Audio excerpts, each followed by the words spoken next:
English grammar made easy का ये दूसरा वीडियो है। पहले वीडियो में हमने इंट्रोडक्शन ऑफ टेंसेस पर बात करी थी। इस वीडियो में हम प्रेजेंट के जो 4 टेंसेस हैं उनको कैसे पहचानें इस विषय में बात करेंगे। काफ़ी दिनों बाद मैं ये वीडियो अपलोड कर पाया हूँ, इसके लिए क्षमा प्रार्थी हूँ। थोड़ा सेटअप जमाने में लगा हुआ था। प्रयास करूँगा कि निरंतर टेंसेस से रिलेटेड वीडियोस बनाकर डालता रहूं ताकि स्टूडेंट्स और बाकी लर्नर्स के लिए आसानी हो जाए। तो चलिए जल्दी से बिना समय गंवाए हम प्रेजेंट के चारों टेंसेस को कैसे पहचानेंगे इस विषय में बात करते हैं और समझते हैं। How to recognise tenses. पिछले वीडियो में हमने इंट्रोडक्शन ऑफ टेंसेस की बात करी थी और वहां पर हमने देखा था कि 3 तरीके के टेंसेस मिले थे, present tense, past tense, future tense, और उनके 4 काइंड्स थे, 4 और प्रकार थे, यानी कि 3 into 4 12 टेंसेस हो गए थे। अब किसी भी विषय में, किसी मनुष्य के बारे में, किसी प्राणी के बारे में सबसे ज्यादा जरूरी चीज होता है उसको पहचानना। आज हम बात करेंगे कि टेंसेस को पहचाना कैसे जाए। तो let us start with present. हम बात करते हैं आज प्रेजेंट के जो 4 टेंसेस हैं उनको पहचानने के बारे में बात करेंगे कि उनको कैसे पहचाना जाए। सबसे पहले सिंपल प्रेजेंट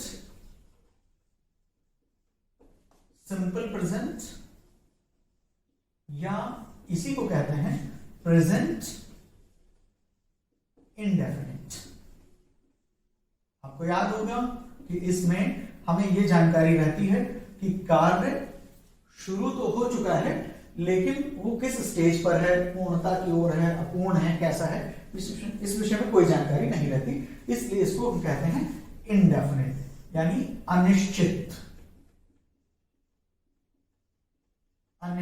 वर्तमान अनिश्चित का। इसको कैसे पहचानेंगे? अगर हम हिंदी के वाक्यों की बात करें तो किसी भी हिंदी के वाक्य में अगर अंत में ता, ती, ते के बाद हैं, हूं या हो जैसे वर्ण लगे हों, ता, ती, ते के बाद हैं, हूं, हो जैसे वर्ण लगे हों, तो वह हिंदी में प्रेजेंट इंडेफिनिट टेंस होता है। अगर हम अंग्रेजी की बात करें, प्रेजेंट इंडेफिनिट के एक सरल वाक्य की बात करें तो इसका जो कंस्ट्रक्शन होता है वो होता है सब्जेक्ट प्लस वर्ब। सब्जेक्ट के बाद वर्ब आ जाएगी और वर्ब के बाद ऑब्जेक्ट अगर है तो। एक उदाहरण ले लेते हैं कि रोहन फुटबॉल खेलता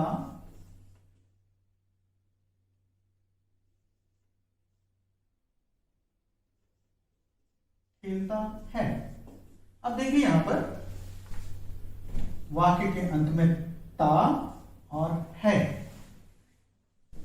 इंग्लिश में हम इसको ट्रांसलेट करेंगे, Rohan plays football. Rohan plays football. Subject ये हो गई वर्ब और ये ऑब्जेक्ट। Rohan plays football. तो ये जिन वाक्यों के अंत में ता, ती, ते के बाद हैं, हूं, हो जैसे वर्ण होते हैं वो प्रेजेंट इंडेफिनिट टेंस को बिलोंग करते हैं और उनको हम अंग्रेजी में ट्रांसलेट करते समय ध्यान देते हैं। पहले सब्जेक्ट आएगा, फिर वर्ब आएगा, वर्ब के बाद ऑब्जेक्ट आएगा। अब यहां पर ध्यान देने की बात है subject verb concord. Subject verb concord यानी agreement of subject with verb.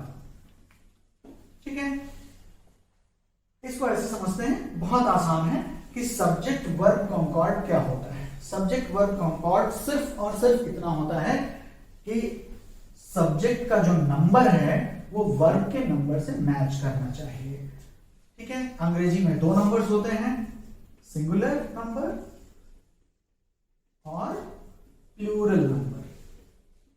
ठीक है, सब्जेक्ट का अगर नंबर सिंगुलर है तो वर्ब भी सिंगुलर नंबर की होनी चाहिए, और सब्जेक्ट अगर प्लूरल है तो वर्ब भी प्लूरल होनी चाहिए। इसीलिए देखिए यहां पर प्ले को सिंगुलर बनाने के लिए उसके आगे एस को ऐड कर दिया गया है, क्योंकि रोहन कैसा है, सिंगुलर सब्जेक्ट है।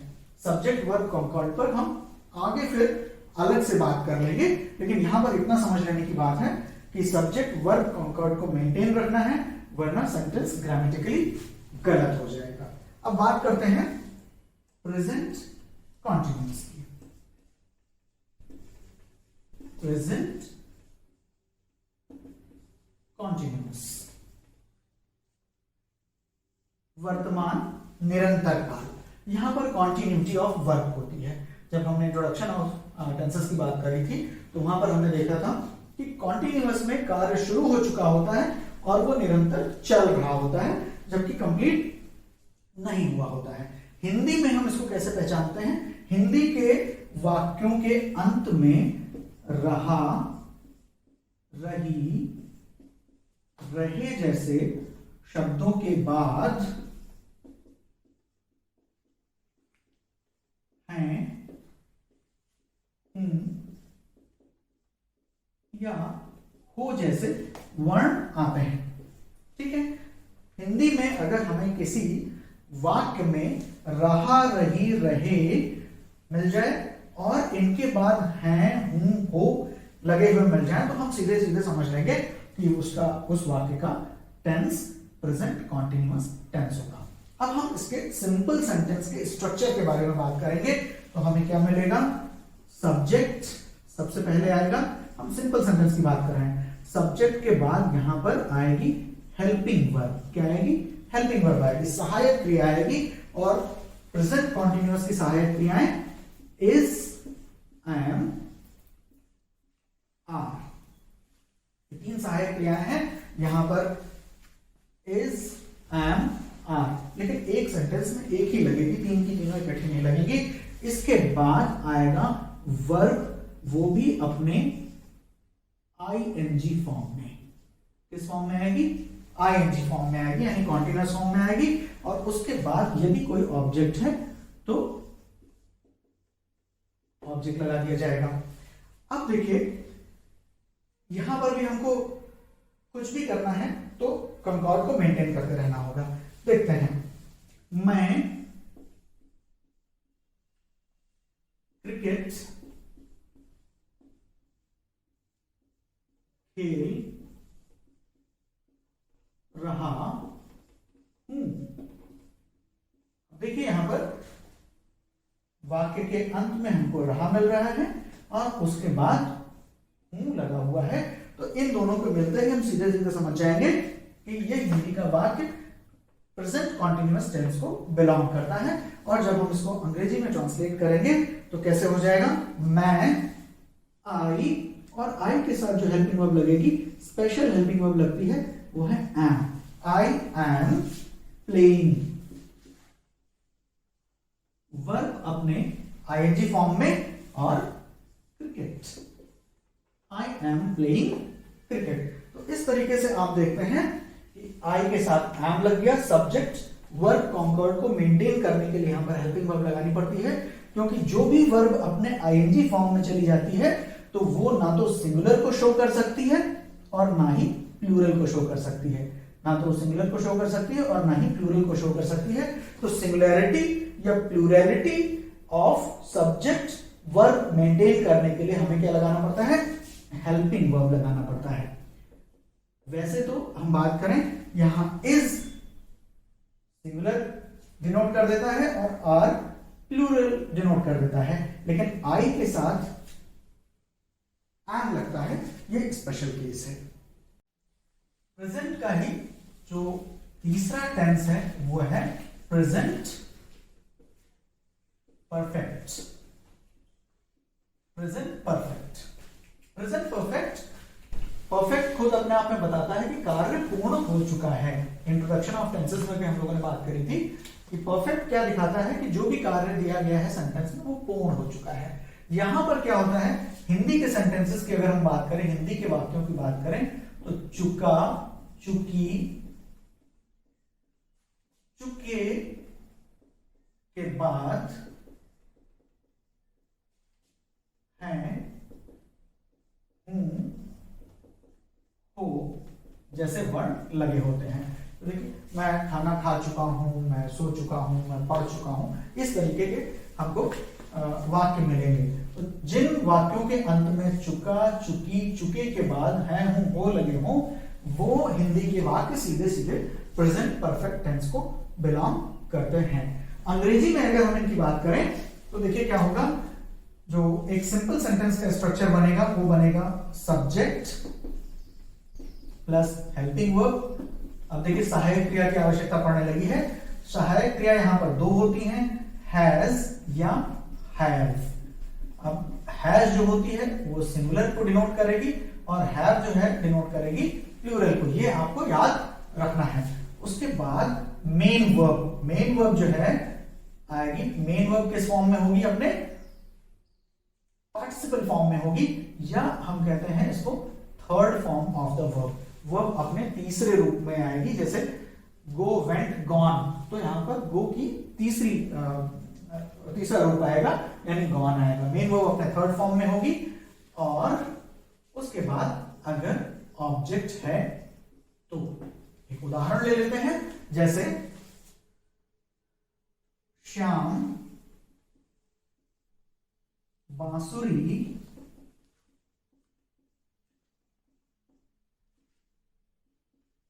बजा चुका है।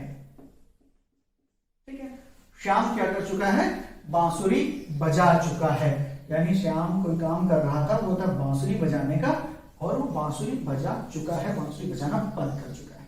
ठीक है, तो अब इसको हम ट्रांसलेट करते हैं। श्याम,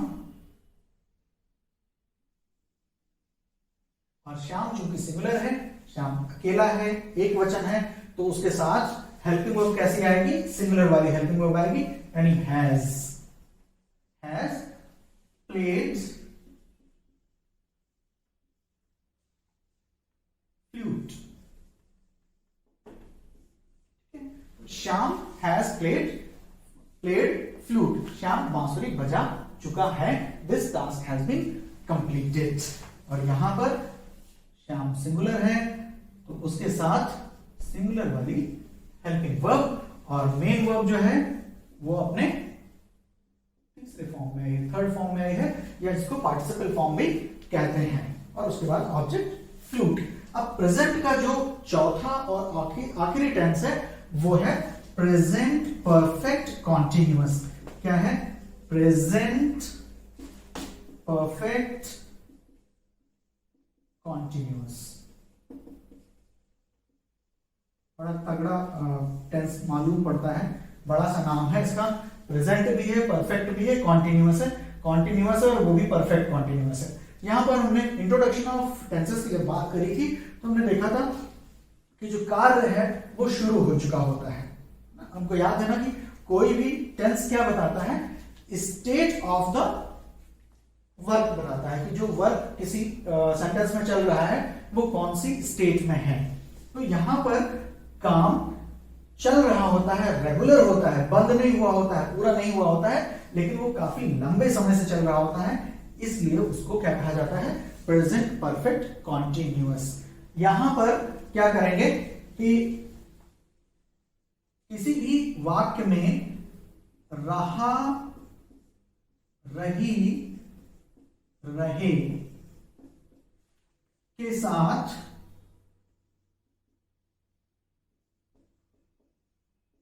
हैं, हूं,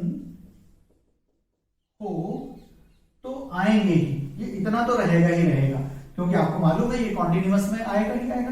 कॉन्टिन्यूअस में आपने देखा था कि रहा, रही, रहे के साथ हैं, हूं, हो आते हैं किसी भी वाक्य में। तो फिर इसको कॉन्टिन्यूअस से अलग कैसे करेंगे, प्रेजेंट परफेक्ट कॉन्टिन्यूअस और प्रेजेंट कॉन्टिन्यूअस में डिफरेंस क्या होगा। यहां पर इसके साथ साथ क्या दिया होगा, समय दिया होगा, कि कोई भी कार्य कितने समय से चल रहा है वो जरूर दिया होगा, टाइम दिया होगा। ठीक है, और अगर किसी वाक्य में रहा, रही, रहे के साथ है, हूं, हो मिल जाए और साथ ही साथ समय दिया हुआ मिल जाए तो वो वाक्य किसमें आ जाएगा? प्रेजेंट परफेक्ट कॉन्टिन्यूअस टेंस में आ जाएगा। जैसे सतीश 3 साल से एक ही कक्षा में पढ़ रहा है। अब इस वाक्य से आपको क्या समझ में आता है? सतीश 3 साल से एक ही कक्षा में पढ़ रहा है, इस वाक्य से आपको क्या समझ में आता है? इस वाक्य से हमें सबसे पहले समझ में आता है कि सतीश जो है बहुत मेहनती लड़का है, 3 साल से एक ही क्लास में पढ़ रहा है। तो अब आप देखिए कैसे समझेंगे। यहां पर आपको रहा मिल गया, रहा के साथ में आपको यहां है मिल गया, तो ये तो आपको मिल गया कि कॉन्टिन्यूअस हो गया भाई, प्रेजेंट कॉन्टिन्यूअस तो कंफर्म हो गया। अब प्रेजेंट कॉन्टिन्यूअस के साथ साथ आपको यहां क्या मिल रहा है? समय मिल रहा है। देखिए 3 साल का समय मिल रहा है। तो जहां पर ये 3 चीजें आपको मिल जाए, रहा मिल जाए, रही मिल जाए, रहे मिल जाए, है, हूं, हो में से कुछ मिल जाए और समय दिया हुआ मिल जाए, तो आपको तुरंत पकड़ लेना है कि ये सेंटेंस प्रेजेंट परफेक्ट कॉन्टिन्यूअस का होगा। अब अंग्रेजी में इसको कैसे बनाएंगे? इसको अगर हम सिंपल सेंटेंस की बात करें तो सबसे पहले इसके स्ट्रक्चर में हमको क्या होगा? सब्जेक्ट।